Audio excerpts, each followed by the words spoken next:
Hey guys, Tbull here.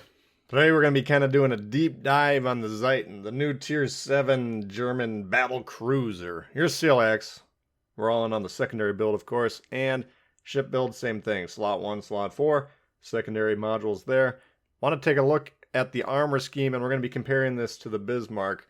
To start the video, then we'll do a deep dive on a quick 7-minute game or something like that after this. So, big difference there in the nose, 32 plating compared to 27. Overall, the armor scheme externally relatively similar, but here's a little bit less apparent. There's what a turtleback armor looks like on the Bismarck. You can see the citadel, and then kind of encasing that is the turtleback armor.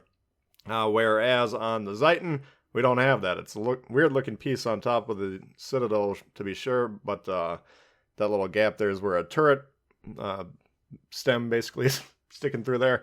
But what the turtleback does is it protects the ship close range, right? The closer you get to it, the harder and harder it is to hit that citadel. So, little bit difference in terms of what you can get away with for the Zieten. Definitely less durable, but offensively much more capable as well. We need to be keeping that in mind here. Number one, we compared the secondaries the other day. Trying to remember if I don't pin the link to that video in the comments here. You guys let me know in the comments, and then I'll be sure to do that so people watching in the future can reference that video as well. But basically, the secondary performance on the Zieten better than the Bismarck overall. They both have their pluses and minuses, but number one, the penetration better on the Zieten, so we're going to get more raw damage. And we got, comparable performance overall in terms of distance and reload. Accuracy much better on the Zieten as well. So the secondary performance on the Zieten, as you'll see in these two clips that we're going to look at today, very dangerous. And I play this ship fairly recklessly. I don't play it to last a long time. I play it to have a good time, 5, 7, 10 minutes, something like that. If I can have a huge impact game like we'll see in a couple of these here, I don't really mind dying. We don't need to be alive at the end of the game in this ship. It's nice if you manage to stay alive, certainly, but I like to get it aggressively positioned, get the secondaries, the fireworks going off, and the main guns pumping out the damage. Speaking of the main guns, let's compare them here to the Bismarck. 380s, 8 of them on the Bismarck, 406 caliber, and we got 6 of them on the Zieten. So, a little bit different there. Overall, the gun performance is roughly similar. The reload and the traverse a little bit better on the Zieten. Range a little bit better on the Bismarck, and the AP damage a little bit better on the Bismarck. HE damage and fire damage a little bit better on the Zieten. So, not a huge differential between those two. Going back to the durability, we got about 7,000 more HP on the Bismarck than the Zieten, also making that ship more durable, or also leading to that ship being more durable. Major difference though, torpedoes on the Zieten. We got 2x4 launchers, 4 torps per side. Long reload for Germans, 110 seconds, but that's alright. They're pretty hard hitting at 16,500. Of course, Bismarck doesn't have torpedoes.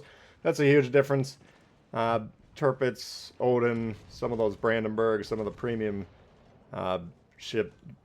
German battleships that Tier 7 do, but Bismarck does not, which is the main one we're comparing to here. And speed, same. Rudder shift, a little bit better on this, a little bit tighter turning circle on the Zieten. So that's alright. We got about just shy of a full kilometer better concealment on the Zieten as well. And interestingly enough, I didn't really realize this until I plugged in the numbers here, but we have a better sonar on the Zieten.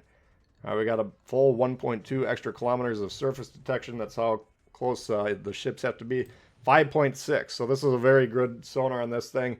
And anything that's getting near this, you do need to be keep it in mind, realize that the sonar capabilities of this ship are quite stellar. So basically, how we're going to compare this to the Bismarck is the more survivable of the two, and probably does a little bit better, closer range, although it doesn't have the torpedo threat, which adds another aspect of the Zieten's dominance. And I actually prefer the Zieten to the Bismarck. I think they're both great. I think they're both fun to play.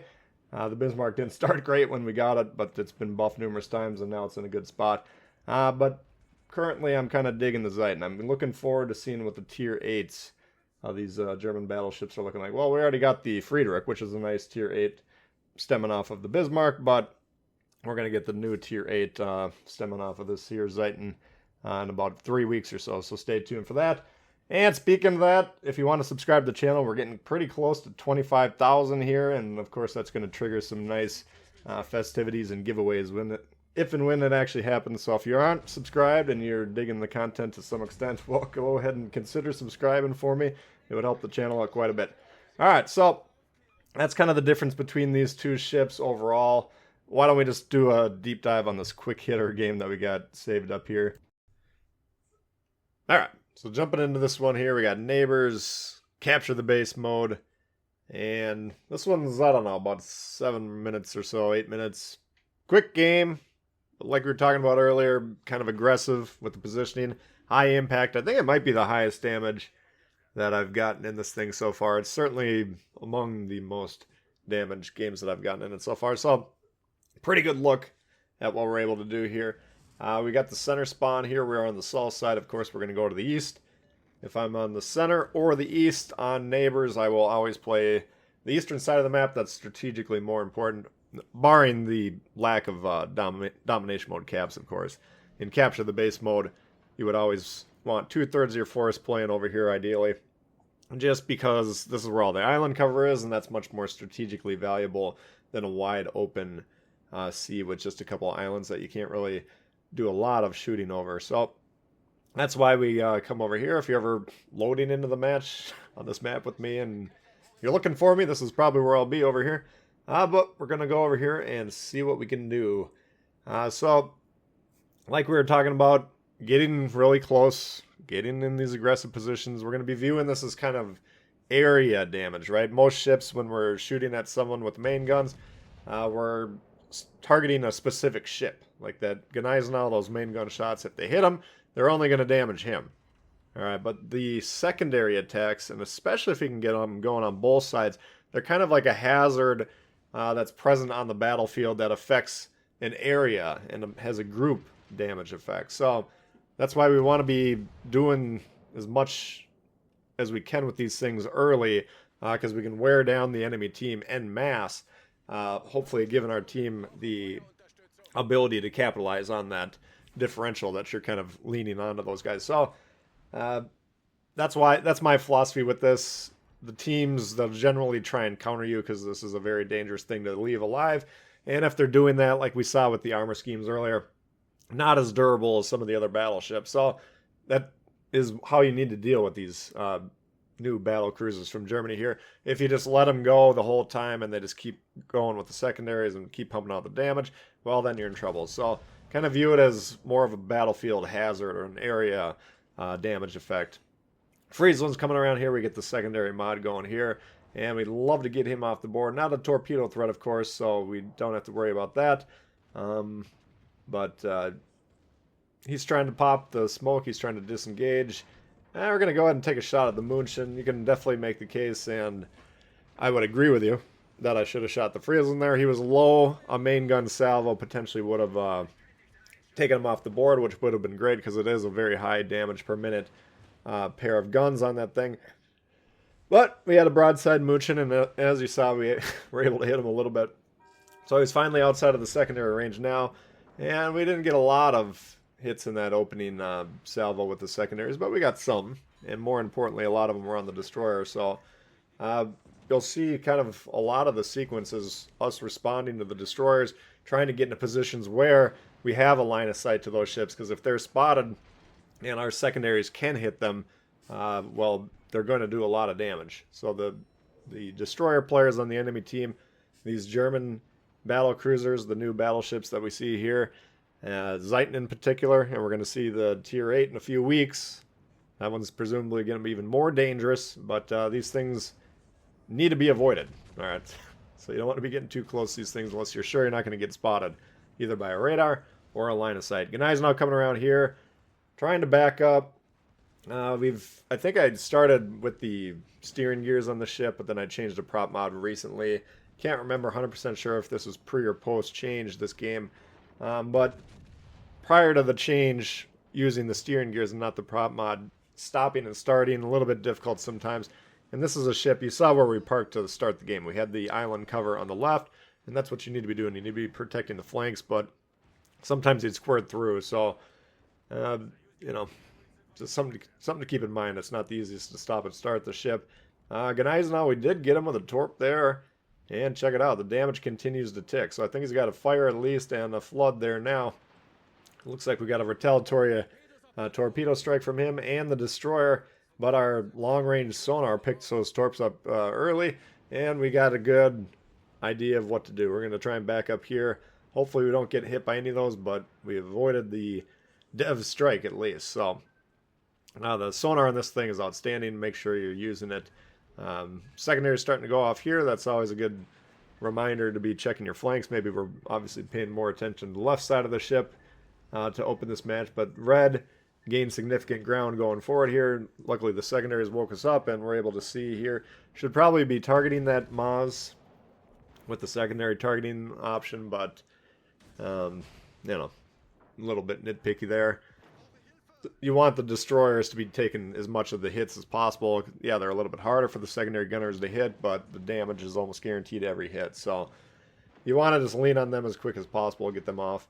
Gneisenau, he's on the ropes there, and we get him with a liquidator. Oof, Turpin's coming in here, and boom!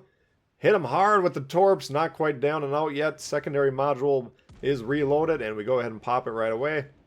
Hoping to start getting some juicy hits, because we're trying to get this Turpitz off, but the Bismarck closing in, and we got to realize, of course, now we see him, the secondary shots coming from him as well. I'm fine trading secondaries. Mine's a better attack. The closer he gets, the more devastating his will be, but I'm not really too worried about him shooting me with the secondaries. The main guns, though, a problem. Even though we're trying to angle, he's still able to do pretty reliable damage there. So Fletcher, he's trying to get involved. A lot of these guys are going to start shooting me. And we got the secondaries going off on the left, trying to hit the Fletcher. We got the secondaries going off on the right, dealing with the Bismarck.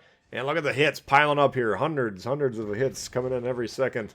You know, this is when this thing's a lot of fun. Just constant shots going off this thing. And it's getting real damage, too. Take a look at the damage piling up here. And we only got 25 main gun hits.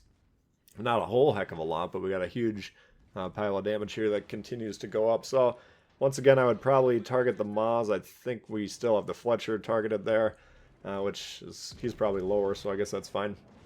But you can make a case either way. Bismarck, we're trying to get him off the board with the main guns, and yes, because he was kind of the biggest immediate threat to us, as we could see there. I think I didn't realize he shot there and kind of opened up the angle earlier than I should have there.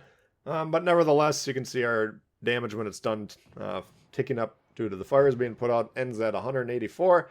So that's a pretty solid game, and again, that was, what, less than half the game, to be sure. So you can definitely put up the numbers here, but usually the enemy is going to try and get rid of you like you see there. So anyway, we'll cut that one there. Hopefully you guys did enjoy it. If you did, please hit the thumbs up. New to the channel, consider subscribing. Lots of World of Warships coming for you all the time. Questions, comments, leave below. Love to hear from you, and we'll see y'all later. Peace.